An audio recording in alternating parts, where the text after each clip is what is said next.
February 19ರಂದು ತೆರೆಕಂಡು ಭರ್ಜರಿ ಪ್ರದರ್ಶನ ಕಂಡ ಪೊಗರು ಚಿತ್ರಕ್ಕೆ ಮಿಶ್ರ ಪ್ರತಿಕ್ರಿಯೆ ವ್ಯಕ್ತವಾಗಿತ್ತು.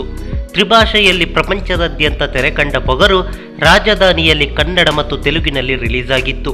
ಸಮ್ಮತಿ ಮೀರು ತಮಿಳು ಅವತರಣಿಕೆ ಕರ್ನಾಟಕದಲ್ಲಿ ತೆರೆಕಂಡಿರಲಿಲ್ಲ. ಹೀಗಾಗಿ ತಮಿಳಿನಲ್ಲಿ ಧ್ರುವ ಸರ್ಜಾ ಹೇಗೆ ಅಭಿನಯಿಸ್ತಾರೆ ಎನ್ನೋ ಕುತೂಹಲ ಒಂದಿಷ್ಟು ಮಂದಿಗಾದರೂ ಇದ್ದೇ ಇರುತ್ತೆ. ಇವರಿಗೆಲ್ಲ ಅಂದು ನಿರಾಸೆಯಾಗಿತ್ತು. ಆದರೆ ಇದೀಗ ಪೊಗರು ರಾಜಧಾನಿಯಲ್ಲಿ ತಮಿಳು ಅವತರಣಿಕೆಯಲ್ಲಿ ತೆರೆಕಂಡಿದೆ.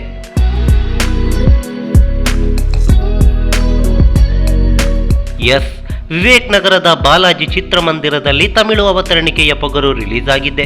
ದಿನ 3 ಆಟಗಳಲ್ಲಿ ಧ್ರುವ ಸಿನಿಮಾ ಪ್ರದರ್ಶನ ಕಾಣ್ತಿದೆ.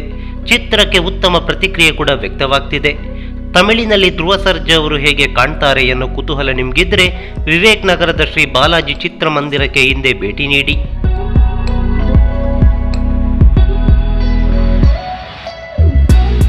ಇನ್ನು ಬುಕ್ ಮೈ ಶೋ ಪ್ರಕಾರ ಪೊಗರು ರಾಜಧಾನಿಯಲ್ಲಿ ಇರೋದು ಕೇವಲ 2 ಚಿತ್ರಮಂದಿರಗಳಲ್ಲಿ.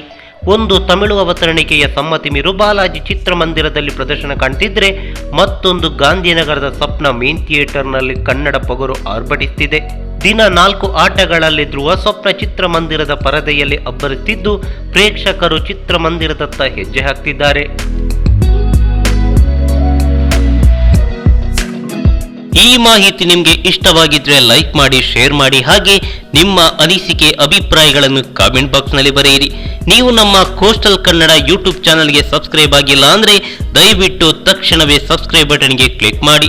ಹಾಗೆ ನಮ್ಮ ಪ್ರತಿ ಅಪ್ಡೇಟ್ಸ್ಗಳನ್ನು ಶೀಘ್ರದಲ್ಲೇ ತಿಳಿಯಲು ಪಕ್ಕದಲ್ಲಿರೋ ಬೆಲ್ ಐಕಾನ್ಗೆ ಕ್ಲಿಕ್ ಮಾಡಿ. ಹಾಗೆ ನಮ್ಮ ಹೆಚ್ಚಿನ ಅಪ್ಡೇಟ್ಸ್ಗಳಿಗಾಗಿ ಕೋಸ್ಟಲ್ ನೆಟ್ವರ್ಕ್ ಫೇಸ್ಬುಕ್ ಪೇಜ್ಗೆ ವಿಸಿಟ್ ಮಾಡಿ. ಧನ್ಯವಾದಗಳು.